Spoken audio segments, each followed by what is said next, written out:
Non-Aligned Movement atau gerakan non-blok adalah sebuah gerakan internasional yang terdiri lebih dari 120 negara-negara yang tidak menganggap dirinya bergabung atau beraliansi dengan blok kekuatan besar manapun.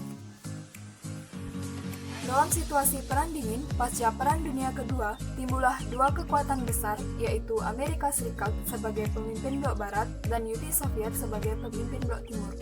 Kedua blok ini saling bersaing, baik dalam bidang militer, pengetahuan, dan penyebaran ideologi masing-masing pihak ke seluruh penjuru dunia.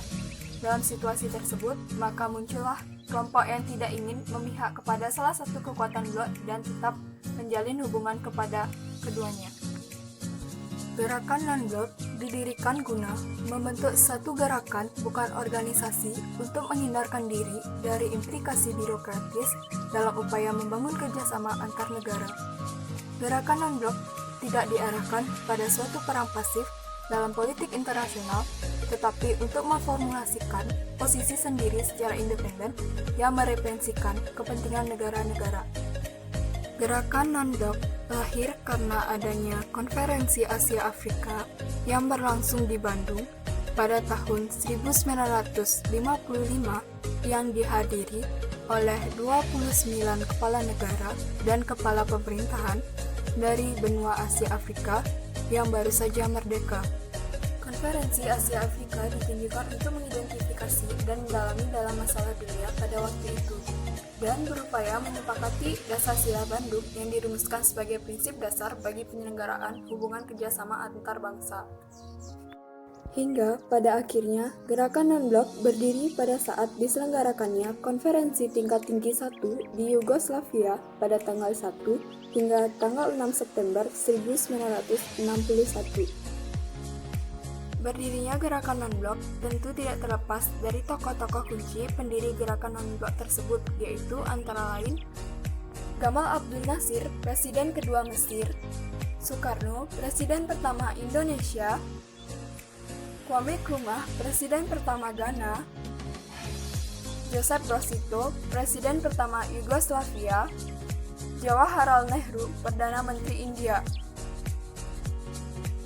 Tujuan utama dibentuknya GNB semula difokuskan pada upaya dukungan bagi hak untuk menentukan nasib sendiri, kemerdekaan nasional, kedaulatan, serta integritas nasional negara-negara anggota.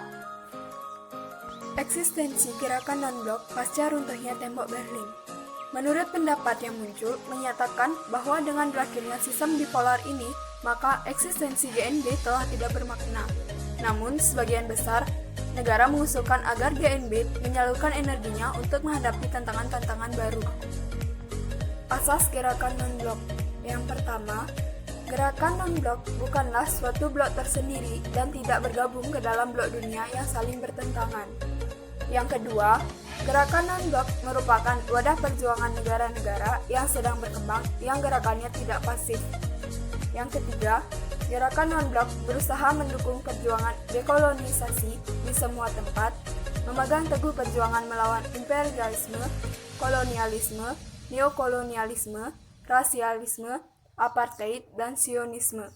Dampak gerakan non-blok terhadap keadaan negara berkembang. Gerakan non-blok dapat menumbuhkan kerjasama antar negara satu dengan negara yang lain. Gerakan non-blok juga berupaya untuk melestarikan lingkungan hidup, seperti mengurangi pencemaran air, udara, tanah, dan kerusakan hutan sehingga menguntungkan negara berkembang. Peran Indonesia dalam gerakan non-blok. Yang pertama, salah satu negara pemakasa. Yang kedua, sebagai penyelenggara KTT ke-10 GNB tahun 1992 sekaligus sebagai ketua GNB. Yang ketiga, berupaya menghidupkan kembali dialog Utara Selatan. Indonesia memilih untuk menentukan jalannya sendiri dalam upaya membantu tercapainya perdamaian dunia dengan mengadakan persahabatan kepada seluruh bangsa-bangsa.